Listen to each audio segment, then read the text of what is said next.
تہجد کی دعاؤں کے لیے تو 7 آسمانوں کے پردے اٹھا دیے جاتے ہیں، تو پھر اللہ ایسے معجزے کرتا ہے جو نہ کبھی زمین والوں نے دیکھے ہوتے ہیں اور نہ آسمان والوں نے۔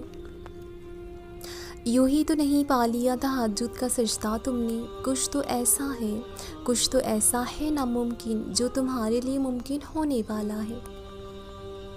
شفا بن جاتے ہیں وہ آنسو جو تہجد کی راتوں میں بہائے جاتے ہیں، کن کہتا ہے اللہ اور ایک پل میں مقدر بدل جاتے ہیں۔ تہجد کے وقت اللہ وہ دعائیں بھی سن لیتا ہے جسے دنیا ناممکن کا خطاب دے چکی ہوتی ہے۔ تہجد وہ نماز ہے جس میں انسان رات کے اندھیرے میں اپنے اللہ سے ملاقات کرتا ہے، وہ نیند سے بیدار ہو کر اپنے رب کے آگے جھکتا ہے۔ مگر ضروری نہیں کوئی تہجد پڑھتا تو محبوب کی محبت ہی مانگتا ہو، کیونکہ وہ جو اللہ ہے نا، اس کی محبت میں بڑا سکون ہے، اور تہجد کی توفیق بھی جناب انہیں ملتی ہے جنہیں اللہ کو راضی کرنا ہوتا ہے۔ تہجد کے وقت کا سکون صرف وہی سمجھ سکتے ہیں جس نے تہجد میں اللہ سے باتیں کی ہو، جس نے تہجد کی نماز میں بھی دنیا کی محبت نہیں اللہ کی محبت مانگی ہو۔ تہجد وہ نماز ہوتی ہے جو ہمیں ہمارے اللہ کے بہت قریب کر دیتی ہے، اور تہجد میں مانگی گئی دعاؤں پر کن فیکن کی بارش ہوتی ہے۔ جب بندہ گڑ گڑا کر اپنے رب سے دعا کرتا ہے تب اللہ بھی دعاؤں پر کن کہہ دیتا ہے۔ آپ کوشش تو کریں اللہ سے دوستی لگانے کی، اور جس دن آپ کی دوستی اللہ سے ہو جائے گی نا، یقین مانے آپ کو لوگوں کی ہمدردی کی ضرورت نہیں پڑے گی، نہ ان کے پیچھے بھاگنا پڑے گا۔ اسی لیے تہجد کی نماز پڑھا کرو اور اپنے اللہ سے دوستی کر لو۔ تہجد اللہ پاک کی لاڈلی عبادت ہے، تو سوچو ذرا تہجد پڑھنے والا اللہ کا کتنا لاڈلا ہوگا۔ تہجد کا آغاز انسان سے تو ہو سکتا ہے، مگر اختتام صرف اللہ ہے۔ دل میں اڑتی ہوئی مسلسل تکلیفیں جب رات بھر جگائے رکھتی ہیں تو روح کی بے چینی اللہ کے روبرو لا کر کھڑا کر دیتی ہے۔ پھر کچھ درد سنائے جاتے ہیں اور دعا کے لیے بے چین ہاتھوں کو اٹھایا جاتا ہے۔ جب سارا غم باہر نکل آتا ہے تو سکون کی عجیب سی کیفیت طاری ہو جاتی ہے، جیسے سارے دکھ کسی نے اپنے اندر جذب کر کے روح کو آزاد کر دیا ہو۔ اللہ سے کی گئی وہ ایک ملاقات، وہ ایک گفتگو ساری الجھنیں سلجھا دیتی ہے۔ پھر مجازی دکھ نہیں بلکہ حقیقی محبت سونے نہیں دیتی، پھر رات کی نیند اچھی نہیں لگتی، پھر بس اللہ سے ملنے کی طلب رہتی ہے، پھر دنیا کی خواہش ختم ہو جاتی ہے اور عرش والے کی لت لگ جاتی ہے۔ تہجد اللہ کی طرف سے دعوت نامہ ہے۔ جب بندہ اللہ سے ملاقات کرنے اٹھتا ہے، جب اللہ بھی چاہتا ہے کہ بندہ مجھ سے ملاقات کرے اور باتیں کرے، تو وہ اسے تہجد کی لگن لگا دیتا ہے۔ جب یہ سارا جہاں خاموش ہوتا ہے، پھر رات کی تاریکی کے اس عالم میں خدا اپنے بندے سے ہم کلام ہوتا ہے، اور تب یوں محسوس ہوتا ہے جیسے شہرک کی حدوں کو توڑتے ہوئے وہ رب ہم میں سما گیا ہو، اور لہو میں عجیب سی محبت کی کیفیت دوڑنے لگتی ہے۔ پھر میرا رب فرماتا ہے مانگو مجھ سے میرے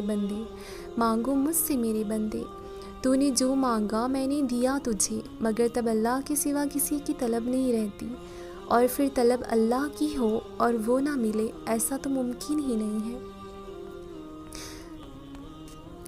سورۃ السجدہ میں فرمایا گیا ہے کہ اللہ وہ ہے جس نے آسمان اور زمین اور جو کچھ بھی ان کے درمیان ہے سب کو صرف 6 دن میں پیدا کر دیا، تو پھر تمہیں کیوں لگتا ہے کہ وہ تمہارا کام نہیں کر سکتا؟ یا تم ایسا کیوں سوچتے ہو کہ جو مانگا ہے وہ تمہیں وہ چیز نہیں دے سکتا؟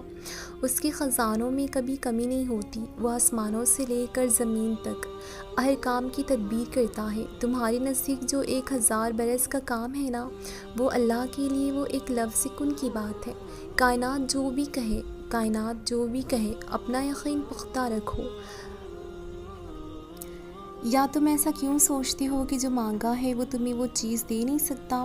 اس کے خزانوں میں کبھی کمی نہیں ہوتی، وہ آسمان سے لے کر زمین تک ہر کام کی تدبیر کرتا ہے۔ تمہارے نزدیک جو 1000 برس کا کام ہوتا ہے نا، اللہ کے لیے وہ ایک لفظ کن کی بات ہے۔ کائنات جو بھی کہے اپنا یقین پختہ رکھو، کیونکہ یقین والوں کے لیے وہ قرآن میں فرماتا ہے کہ کہ اگر اللہ کی مدد تمہارے ساتھ ہے تو تمہیں اور کس کی مدد کی ضرورت ہے۔ اگر اللہ تمہیں تھام لے تو کس کی اتنی ضرورت کہ وہ تمہیں گرا سکے۔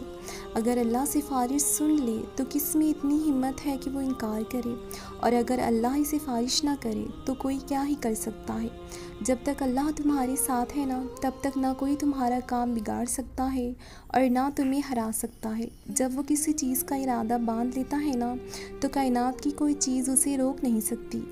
اللہ تو ہمیشہ سے تمہارا ہے، تمہارا تھا اور تمہارا ہی رہے گا، بس تم ہی نہیں سمجھ پاتے۔ کوئی شخص یا کوئی ایسی چیز جو تمہیں اللہ سے دور کرے، وہ تمہارے لیے کبھی بہتر نہیں ہو سکتی۔ جو راستے تم خود بناتے ہو وہیں تک منزل ختم نہیں ہوتی، کہ تم نے جو اللہ سے مانگا تھا اور وہ تمہیں نہ ملی تو تم یہ سوچ لیتے ہو کہ اب میں کبھی اپنی مانگی چیز کو حاصل نہیں کر پاؤں گا۔ پر یہ تم کیوں نہیں سوچتے؟ وہ ذات تو لامحدود ہے، وہ لاحاصل چیزوں کو حاصل بنا دیتا ہے، وہ ناممکنات کو ممکن بھی بنا دیتا ہے۔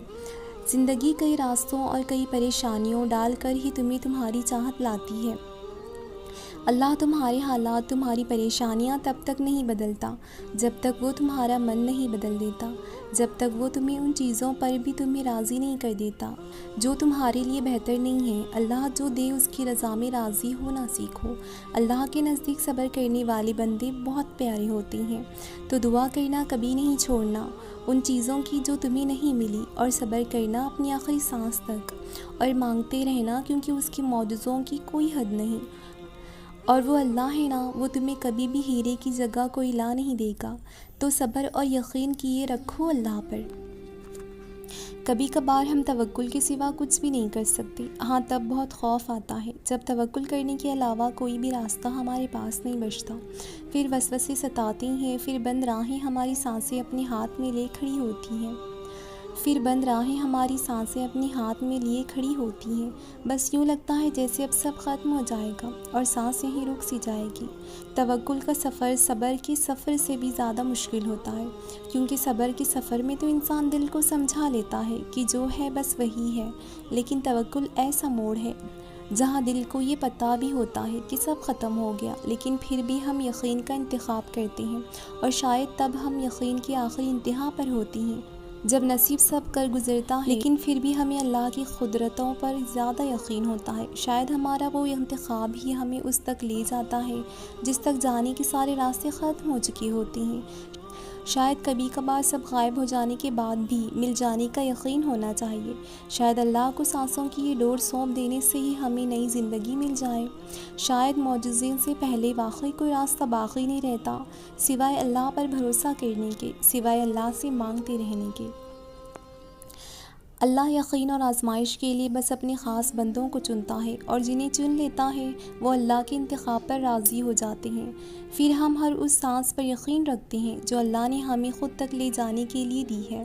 پھر ہم خود کو معاف کرنا سیکھ جاتے ہیں، پھر ہم اللہ کی مصلحتوں میں اپنا سکون تلاش کر لیتے ہیں۔ اللہ تک ہم اچانک ہی نہیں پہنچ جاتے، بہت لمبا سفر طے کر کے اس کی رسائی ملتی ہے۔ جب ہمیں اڑان کا شوق ہوتا ہے تب وہ ہمیں منہ کے بل زمین پر گراتا ہے۔ پھر جب یقین کے پر زخمی ہو جاتے ہیں نا، تو ان زخموں کو محبت کے ذریعے بھرنا سکھاتا ہے، کبھی اپنی رضا سے آزماتا ہے اور کبھی ہماری رضا عطا کر کے اپنی طرف لاتا ہے، اور ہم سب کو مختلف ذریعوں سے پرکھتا ہے، آہستہ آہستہ ہمیں اپنی طرف کھینچتا ہے، پروں کو نئی پرواز سکھاتا ہے، پھر ایسی اڑان سے نوازتا ہے کہ سارا زمانہ بس دیکھتا رہ جاتا ہے۔ اس کے جواب میں بھی حکمت ہوتی ہے، اس کی خاموشی میں بھی۔ تم سنا کرو دل لگا کر جو وہ تمہیں کہتا ہے۔ دعا مانگتے ہوئے قبول ہونے یا نہ ہونے کا شک دل میں نہیں رکھتے۔ پتہ نہیں یہ دعا قبول ہوگی بھی یا نہیں، پتہ نہیں یہ چیز ہمیں ملے گی بھی یا نہیں، پتہ نہیں یہ کام ممکن ہوگا بھی یا نہیں۔